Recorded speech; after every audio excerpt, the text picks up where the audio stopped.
परम आदरणीय पवार साहब के जन्मदिन के उपलक्ष्य में आयोजित किए गए आज के इस कार्यक्रम के आयोजक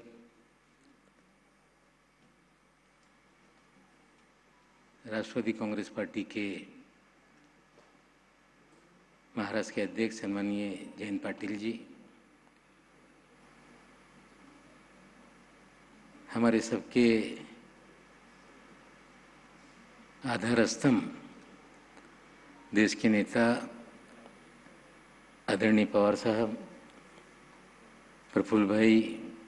अजीत दादा, भुजबल साहब, तटकरे साहब, मंच पे उपस्थित सभी सम्माननीय नेतागण और पवार साहब के 21वीं जन्मदिन मनाने के लिए आए हुए तमाम साथियों, निश्चित रूप से आज हम सभी लोगों के लिए आज सबसे आनंददायी क्षण है। हम जिसके नेतृत्व में काम करने का काम कर रहे हैं,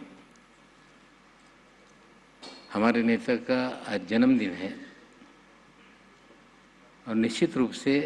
आज के दिन हम लोगों को कुछ संकल्प लेने का काम करना पड़ेगा। अमोल कोल्हे साहब ने अभी वैचारिक लड़ाई की बात की और निश्चित रूप से देश में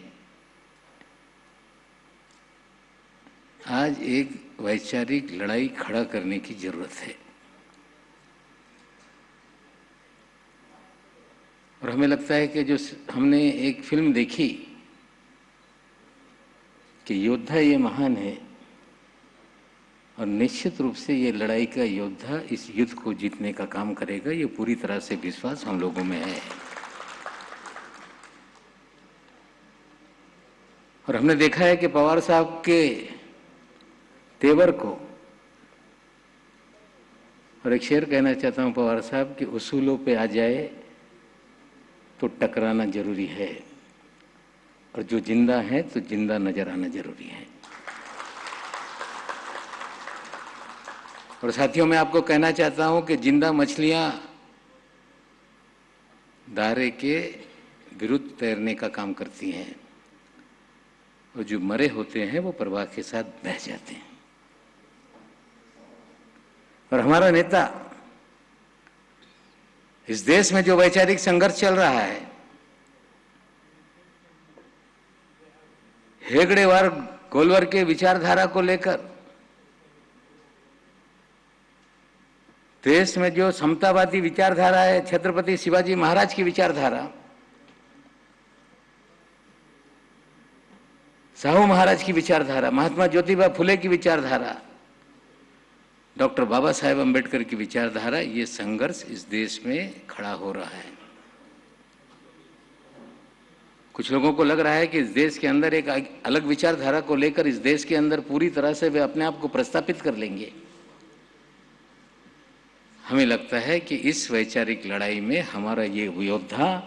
पूरी तरह से जीतेगा और पूरी ताकत से हम उनके साथ खड़ा रहने का काम करेंगे। पवार साहब का आज 81वां जन्मदिन है।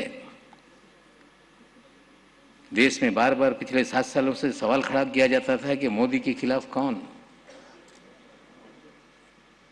भारतीय जनता पार्टी का विकल्प क्या होगा। हमें लगता है कि 2 साल पहले जो देश के किसी भी व्यक्ति ने सोचा नहीं होगा, सपना में भी नहीं देखा होगा कि शिवसेना और कांग्रेस पार्टी एक साथ बैठेगी। अगर शिवसेना, कांग्रेस और राष्ट्रवादी कांग्रेस पार्टी की सरकार पवार साहब के नेतृत्व में, अगुवाई में इस महाराष्ट्र की धरती पे बन सकती है तो देश में पर्यायी सरकार 2024 में पवार साहब की अगुवाई में बनेगी। हमारे पत्रकार साथी यहाँ पे मौजूद है, बार बार सवाल खड़ा करने का काम करते हैं कि ममता दीदी तो अलग बोल रही है, कांग्रेस के लोग अलग बोल रहे हैं। जब अलग अलग बोलने वाले हों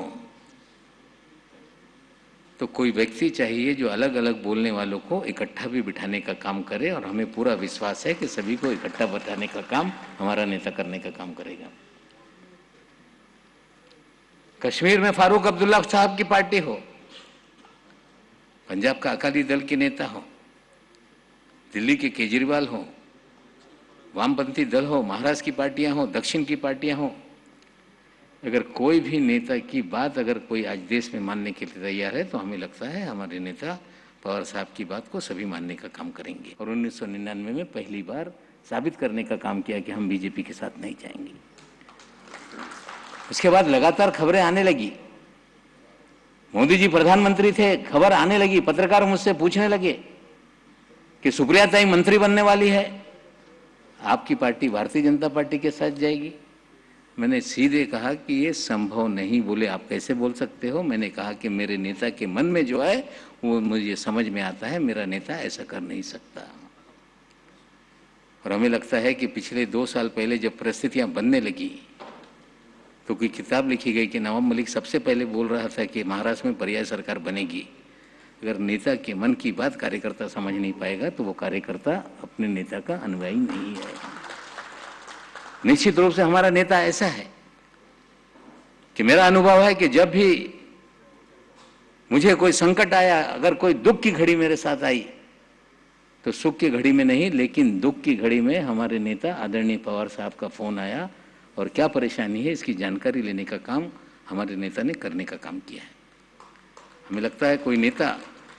अगर अपने कार्यकर्ताओं के साथ उसके दुख बांटने की क्षमता रखता है, उसे समझने की कोशिश करता है, तो उससे बड़ा महान व्यक्ति कोई हो नहीं सकता।